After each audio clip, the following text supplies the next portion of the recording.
I was sound asleep. I heard a man's voice. Paul, and I sat up sharply.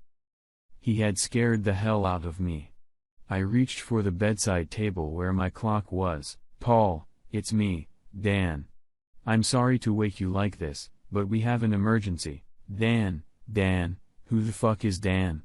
Dan Jenkins? He runs Doris's office here in town. Dan, what the fuck are you doing in my bedroom? I have a phone. I have a doorbell. I couldn't use the phone, and I didn't want to be seen at the door. We have a really big problem, and we need to talk. Dan, I've only got one problem. Some asshole decided to wake me up. I looked at the alarm clock at 2:45 in the fucking morning. I'm sorry about that, but it could cost a senator a chance at the presidency. This is bigger than you or me. Dan, get out of my bedroom, get out of my house. If you don't, I'll do one of the following: shoot you and call 911, or call 911 and tell them you're here to cover up some political blunder, or just physically kick your ass and let you explain why you were found beaten and bloody on my front lawn. He backed up a couple steps, which was a tactical error, allowing me to draw my gun. I pointed it at him. Hey, wait a minute. Don't shoot. Dan, last chance, turn around and run for the door. I probably won't shoot. You got 60 seconds to get out. If you don't, I'll kill you until 911. I shot the intruder. Since you'll be dead, you won't have an argument. But this is 55, 54, 53. For some reason, Dan decided that my wife's potential political career was worth less than his life, and hurried away. I wondered how long it would take him to call her team and her team to call me. I was coming to my senses. You know the difference between being awake, but drooling, and being able to string two thoughts together. Hell of an inconvenient time to start the day, but I got up, went to the bathroom, then into the shower, just a quick rinse. As I was wiping myself down, my phone rang. Yes, I said without emotion. Paul, it's John Schmidt. Senator John, I'm going to interrupt because I don't want to talk to you or your aide or the Deputy Secretary of the Interior or the President or anyone else. If the senator you're talking about has a problem, she should call me directly. I'm afraid that's not possible. Oh my God. Let me ask you, is she hurt in any way? Well, not physically, but you see, John, it was very nice talking to you. If my wife wants to ask me anything, have her call me. If you want to talk to me, call my office and make an appointment. I think I'll have some time in 6 or 7 weeks. I'm out. In less time than it would have taken me to compose the text, my phone beeped, and I looked at the message from John. Please do not allow the press to communicate with you before you speak to the senator. It took me a little longer to reply. John, you're dreaming. If my wife wants to talk to me before the press gets to me, then time is running out. I'm not gonna hide like some thief. In the meantime, tick-tock, tick-tock, tick-tock. Being the husband of a successful politician is an interesting role in life. I have to say that my wife is an outstanding politician. She can get in front of any audience and sway them to her side. Our state is truly purple when it goes one way in some elections and the other way in others. Doris Russell, my wife, was liked by most voters, not only in our state, but nationally. There has been serious talk that she could be a presidential candidate in this or the next election. I own a successful investment company. Right now, we're raising money from a variety of sources to fund startups with great success. These are high-risk investments, but I'm good at predicting success. At least often enough that buying our portfolio has yielded extraordinary returns. The downside, if any, is that I'm tied to our offices and travel frequently to evaluate companies seeking our financial support. I will say this. It is very difficult to maintain anything resembling a normal marriage when both parties are extremely successful. Being able to have children was the first sacrifice. My opinion, they need parents who are involved in their young lives. I knew I was not up to the task, and Doris told me that if we were going to have children, we would both have to step up. We easily agreed that children were not our priority. The real challenge is maintaining any kind of partnership. You would think that when she was elected senator and moved to Washington, D.C., it would have made a big difference, but it really didn't. She could go home often to be with the voters. I could go there for long weekends whenever I wanted. Either way, we go a week without seeing each other. We're both 38, married at 25. And by then, we were both on the road to success. In the beginning, no matter how hard we worked, our time together was critical to that success. Being able to talk to someone who doesn't judge you and only seeks to understand is very important. It is equally important to offer advice to someone who may be leaning the wrong way and in a way that is perceived as trying to help. And, of course, there's the purely animal attraction of celebrating victories or forgetting defeats. Aggressively between the sheets is another way to grow together. But here you are in your 30s, the demands of the job are increasing and suddenly your body demands sleep at least once in a while.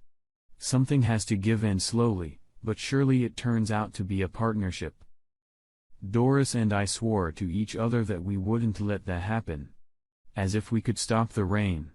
What really pissed me off was the nature of politics. If about 60% of people think something is bad, a good politician has to learn to either agree or instead mumble something unintelligible. Over time, she tried to convince herself that this was better than that, even though I knew she thought just the opposite. And my advice made it harder for her. Even though she agreed with me, she had to object because it was the right political move. We fundamentally disagreed. I believe that her best political future was to be herself. She was led to believe that her chances would be better if she took the right side on less important issues. Her manager, or whatever he called himself, began to gain more and more of her attention. The first major fight was about 2 months ago. She accused me of trying to sabotage her because I disagreed with one of John's bullshit opinions. I told her that if she thought John was more on her side than me, then we were in trouble. Have you ever said something and regretted it? She took my word for it and believed me. I wanted her to realize that we were partners and John was leading her astray, and she heard that we were in trouble. So this morning, when some lackey on her staff came at me, I knew it was a tentacle from the conversation that we were in trouble. I wasn't going to hear it from them. I was going to hear it from her. My phone rang. Doris's ringtone. Good morning. I said, not meaning it. Why are you being so difficult? Doris, I instinctively wanna hang up. What makes you think I'm difficult? John told me. Yeah, now you're gonna tell me why John thinks I'm difficult. Screw John. Alright. Laughs. You're right, I have a problem, and John convinced me it would be better if he explained it. I see. Speaking to me now, would you say John was right? No. Probably not. Okay, now tell me what the big problem is. It wasn't like that between us. You know that. She paused. Did she want confirmation? Not from me. We used to rely on each other. Now more often than not, John gives me the best advice. Rely on him more and more. Another pause. I decide this is her hole. Let her keep digging. There's no easy way to say this. John and I have fallen in love. Still nothing amazing, though falling in love was disappointing. Silence seemed like the best option. We got caught tonight, in Bethesda. We decided it was far enough away and we're having dinner in a public place, and some reporter caught us kissing. He somehow took pictures of us undressing each other as we entered my hotel room. He let us know what he had. The story will unfold in the morning. We have to get ahead of it. Another pause. You don't care? Don't you have anything to say? You're speaking in declarative sentences. I understood what you said. You didn't ask me anything. Are we really that far apart? You loved me once. I still do. I'm not the one who says I've fallen in love with someone else. All I can say is that I'm sorry. I'm even more sorry that I have to ask for your help to get through this crisis. My help? Are you kidding me? No. I take that back. It's the new you legend over fact. What's the legend, by the way? John thinks we can turn this around in my favor. There's this double standard. Men can have affairs. Women can't. You and I can stand up in front of the press and say, it happens. I'm sorry. And you forgive. We can sugarcoat it a little bit. Make it part of our relationship, which we say remains strong. And is that so? I asked sarcastically. Is what so? Our relationship stays strong. Well, that's the thing, we stay married, but not if you know what I mean. No. Don't try to explain it. You want John, fine. You both have my blessing. You wanna get married, fine. I'll try to forgive you, but I'll make sure you and John are in the past. Your choice. I heard muffled conversation. Do you wonder what goes on in people's heads? My wife and I are trying to figure out if we wanna stay married, and she needs to discuss it with her lover. Divorce will ruin me. I'm giving up on John. Fire him. Tonight, I said in my best non-alternative voice. More muffled conversation. No. Then I'll apply in the morning. Another muffled conversation. Good. Is that it? No. That's a condition to get us started. We're going to work with a psychologist and see if we can save our marriage. You're the one who lives in a political fantasy world. If we wanna be married, we'll mean it. If you can't do that, then live with the consequences. Her tone has changed. I've always loved you. You're right. Living a lie will never work. I'm so sorry. Can you ever forgive me? Doris, I'll be honest with you. As always, I have doubts. It's intoxicating. You know, hearing your name in the office of President of the United States together. Muffled conversation again. Sorry, I asked John to leave. His strategies pushed my name so far. I lost my head. I'm sorry. How long has it been? Since we fought, I decided that being president was more important than being married. Obviously, you can't have one without the other. This is a ringing endorsement. It's the best thing I can do right now. Give me a chance. I convinced myself that it was over between us, but that was wrong. And I knew it. John convinced me that I couldn't have the presidency in you, and he convinced me that I should actually let you go. Like I said, his strategies, it totally sucks, as I told you from the beginning. We had a little talk. We agreed that she would fire John publicly in the morning.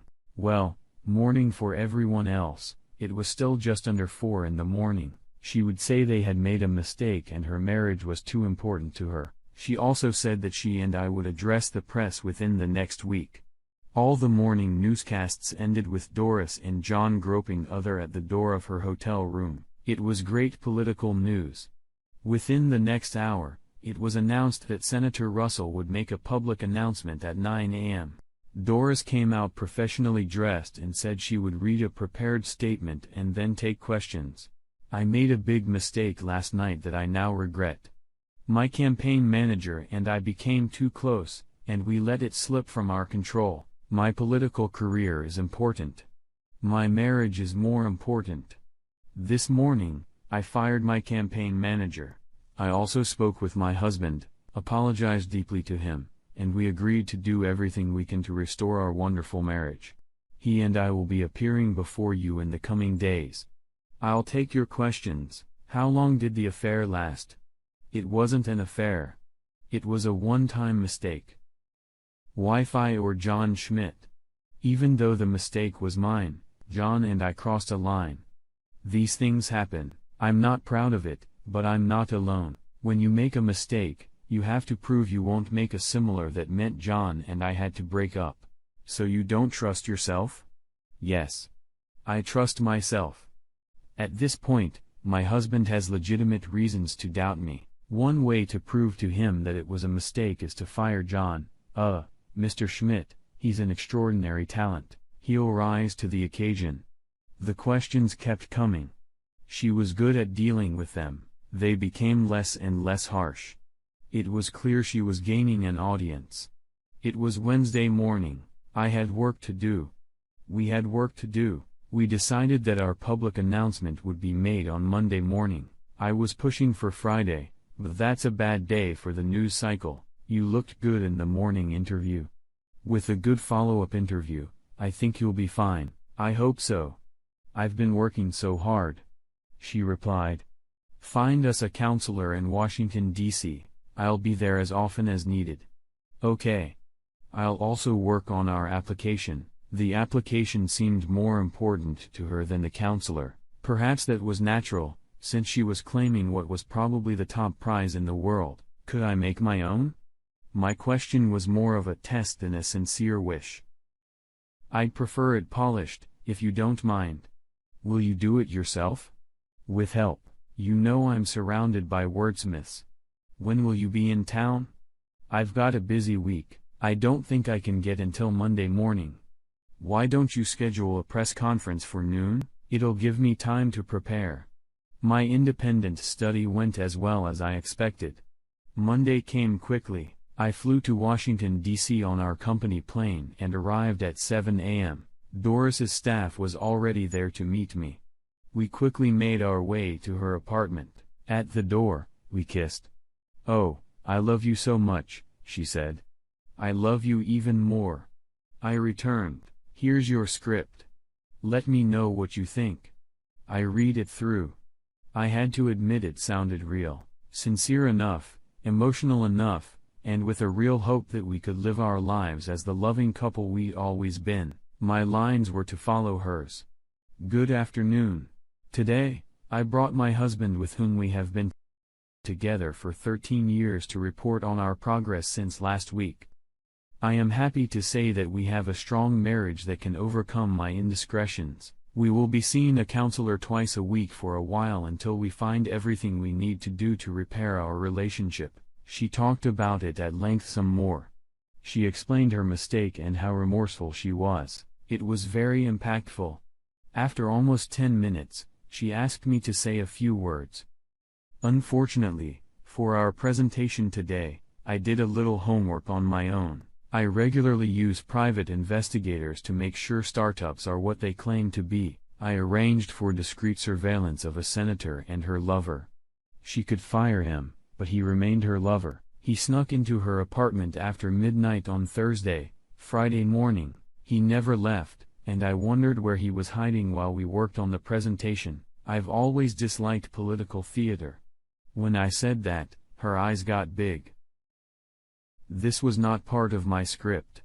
My wife and I made several agreements to save our marriage. Unfortunately, she hasn't honored any of them, and today, I'm here to announce that I filed for divorce, and she's going to get it after this. This, what do you call it? Introduction. I'd be happy to answer any questions. There was a stunned silence.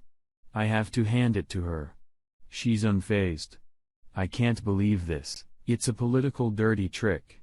My husband was never gonna take me back and set me up for this outrage. I smiled and walked away. Several reporters asked me questions, which I answered honestly. Who knows how much honesty will stand up to political truth? You can decide for yourself how this may end. I believe that truth always wins and that Doris and John will reconsider running for dog catcher and hope to build a new career on this unlikely victory.